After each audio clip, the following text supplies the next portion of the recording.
કેમ છે ધંધા પાણી? બસ આયલા કરે છે બાપા. જુઓ આ બજરંગદા પોતાની જાતને બહુ મહાત્મા સમજે છે અને ચામડા માથે રોટલા ખાય છે.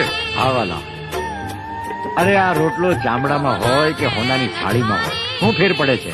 રોટલો તો રોટલો જ કહેવાય. આ ચામડાની મઢુલીમાં મારા રામે એક જ્યોત પ્રગટાવી છે, એને ઓળખો મારા વાલા. ચામડાની મઢુલીને નહીં, તમે જ્યોતને ઓળખો, મારા વાલાને ઓળખો. આ ટીલા ટપકાને તુલસીજીની માળા અને રુદ્રાક્ષને હોનામાં મઢાવો, પણ મારા વાલા એને પહેરવાની ક્યાં? ગળામાં ને. આ ચામડાની મઢુલીમાં જ પહેરવાની ને. તો વાલા એ ચામડું ને આ ચામડું એમાં કોઈ ફેર પડતો નથી. જેને ભાઈ મારા રામને ઓળખવો હોય એને આ મારી અરજ છે. બાકી હું નથી કહેતો કે તમને કે તમે હું ખાવ એમ તમે ખાઓ. વાલા આ મારી અરજ છે.